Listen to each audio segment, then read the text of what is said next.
खैर मकदम करती हूँ आपका अपने इस खास बुलेटिन सलाम दक्कन में। इस बुलेटिन में मैं हाजिर हूँ दक्कन की तमाम अहम खबरों से आपको बाखबर करने के लिए। सबसे पहले आपको बता दें कि बीजेपी की तर्ज पर एआईएमआईएम सदर असदुद्दीन ओवैसी ने भी सीएए के खिलाफ बेदारी मुहिम शुरू की है। इसी कड़ी में तमिलनाडु के मदुरई पहुंचे ओवैसी ने बीजेपी की नीयत पर सवाल उठाया। इस दौरान ओवैसी ने शाहीन बाग की खवातीन को सलाम पेश करते हुए उनके हौसले की जमकर तारीफ की। ओवैसी ने कौमी यकजहती और सेकुलर फिक्र से लोगों से आइन बचाने के लिए सामने आने की अपील की। उन्होंने असम में हुए एनआरसी के सहारे मोदी हुकूमत पर मजहबी तफरीक के संगीन इल्जाम लगाए। इस दौरान उन्होंने हजरत आदम अलैहिस्सलाम के ज़ाब्ते से खुद को हिंदुस्तान का बेटा बताया।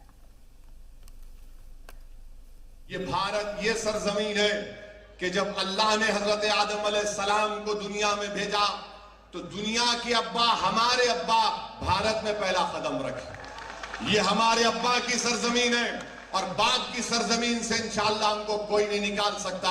हम मिलकर हमारे सेकुलर हिंदू भाइयों के साथ, हमारे दलित कायदीन के साथ, तमाम सेकुलर पार्टी के तमाम लोगों के साथ मिलकर हमको लड़ाई में हिस्सा लेना है और इस काले कानून को इस मुल्क से छुटकारा दिलाना है।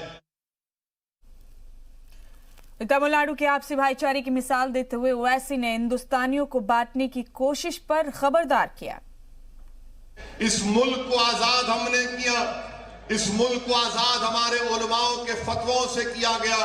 इस मुल्क में हमने अपना खून बहाया, इस मुल्क के चमन को हमने अपने खून से हरा किया। इस मुल्क के चप्पे चप्पे पर हमारी निशानी है और ये मदुरई की वो सरजमीन है जहां पर एक हिंदू बादशाह ने एक मुसलमान को एक मस्जिद बनाने के लिए जमीन दी। आज भी 700 साल से मस्जिद यहाँ पर आबाद है। नरेंद्र मोदी उस खूबसूरती को बर्बाद करना चाहते हैं। मैं आपसे अपील कर रहा हूं कि इसके खिलाफ आपको आवाज उठाना है। ये भारत को बचाने की लड़ाई है। मैं सलाम करता हूं शाहीन बाग की हमारी माँ और बहनों की जो पुरअमन एहतजाज कर रही है। मैं सलाम करता हूं शाहीन बाग की हमारी उन माँ और बहनों की जो 80 साल की हैं मगर मुकाबला कर रही है हुकूमत से। आज मैं आपसे अपील करने आया हूं कि आपको भी एहतजाज करना है, आपको भी अपनी बात को सामने रखना है। आपको तमिलनाडु की हुकूमत को मजबूर करना पड़ेगा, एआईएडीएमके की सरकार को कहना पड़ेगा कि तमिलनाडु में एनपीआर एनआरसी नहीं लागू होगा। दिल्ली के जामिया के तलबा से शुरू हुई सीएए और एनआरसी की मुखालफत आज मुल्क के मुजाहरे में तब्दील हो गई है। तलबा, समाजी कारकुनान और वकीलों से होता हुआ ये एहतजाज अब डॉक्टर्स तक पहुंच चुका है। इस दौरान जेएनयू से निकला आजादी का नारा अब गली और कस्बों में गूंजने लगा है। ये रिपोर्ट देखिए जरा।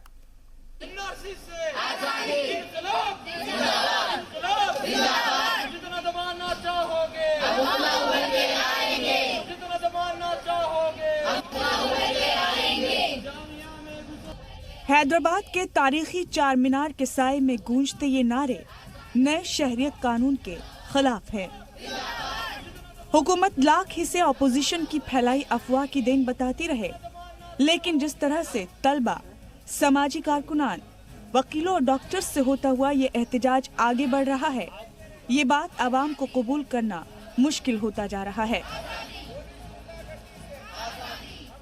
इस दौरान तलबा यहाँ भी उर्दू शायर फैज अहमद फैज की नज्म हम नहीं मानते पढ़कर सीएए के खिलाफ आवाज उठाते नजर आए।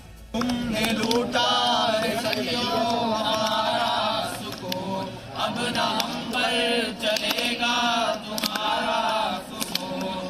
चार अगर दर्द बंदों के बनते हो क्यों, तुम नहीं चार अगर कोई माने मगर, हम नहीं चार अगर कोई माने मगर, हम नहीं मानते, हम नहीं जानते।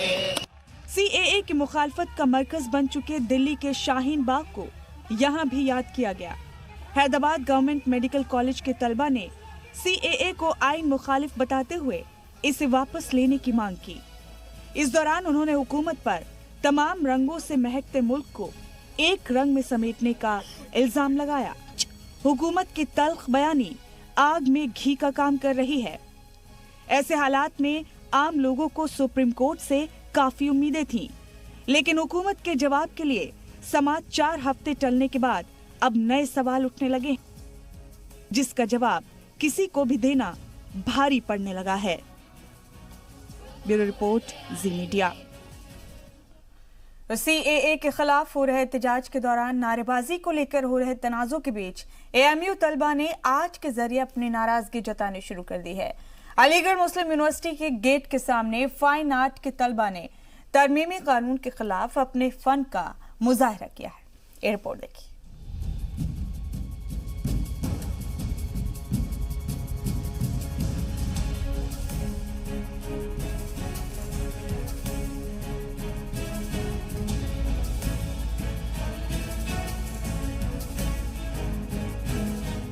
वॉल राइटिंग, पेंटिंग और नक्काशी के जरिए सीएए के खिलाफ अपने जज्बात का इजहार करती ये तस्वीरें हैं एएमयू की। जामिया मिलिया के साथ शुरू हुए मुजाहरे का सिलसिला यहाँ लगातार जारी है।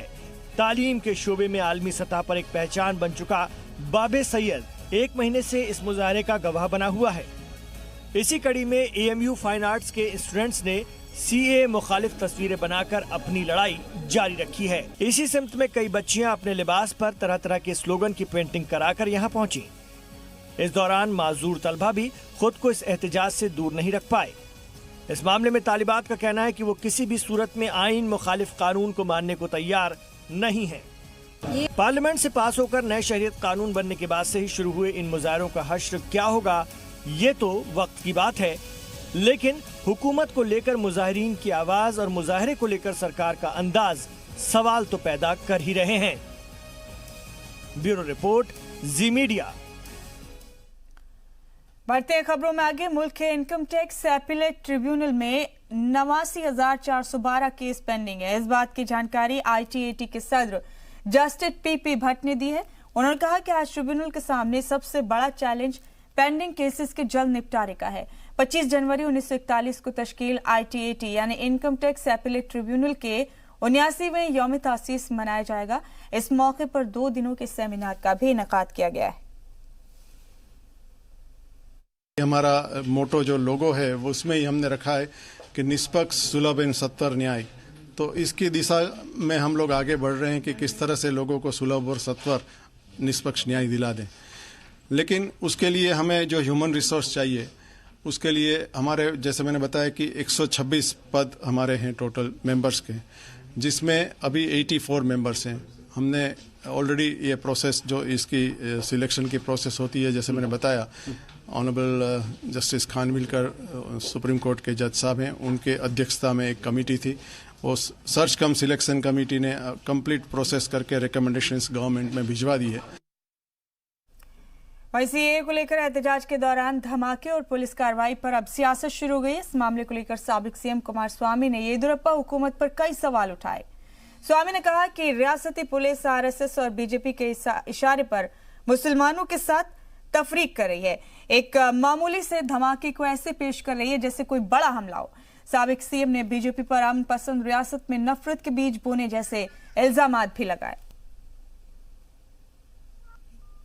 The present day political activities, the way in which central government also behaving, this kind of situation arised in this country, particularly in Karnataka. Basically, Karnataka state, a very peaceful state. All community people like brothers, we are living. But after the bill passed in both the houses about that CAA and NRC, protest rallies, what we are seeing in this country, even in Karnataka also, several organizations went on protesting. Systematically, they wanted to create an atmosphere in the state. They are creating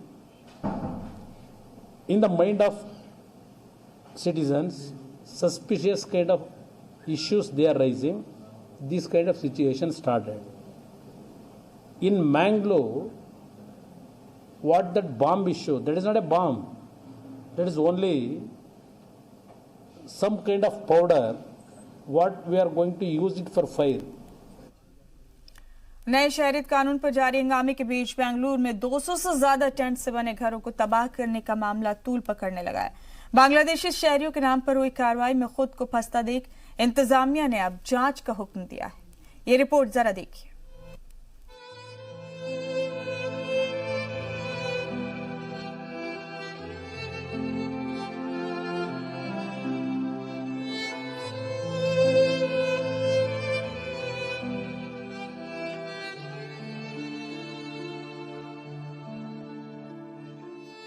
CAA और NRC पर जारी हंगामे के बीच बांग्लादेशी शहरियों के नाम पर तोड़े गए हिंदुस्तान के गरीब शहरियों के आशियाने का ये नजारा बेंगलुरु का है। BBMP की जमीन नहीं होने के बावजूद मकामी इंतजामिया ने इनका सब कुछ बर्बाद कर दिया। रोजी रोटी की तलाश में नॉर्थ ईस्ट रियासत से शुमाली हिंद पहुंचे ये हिंदुस्तानी शहरी गिड़गिड़ाते रहे। इंतजामिया के आगे उनके सारे हिंदुस्तानी दस्तावेज नाकाम साबित हुए, जिसे उन्होंने ऐसे ही दिन से बचने के लिए कड़ी मशक्कत के बाद इकट्ठा किया था। मजबूरी की वजह से आरजी रिहाइशगाह में रह रहे गरीब हिंदुस्तानी खुद की किस्मत का रोना रो रहे हैं। इसकी वजह वो अपनी गरीबी और मजदूरी बताते नजर आए।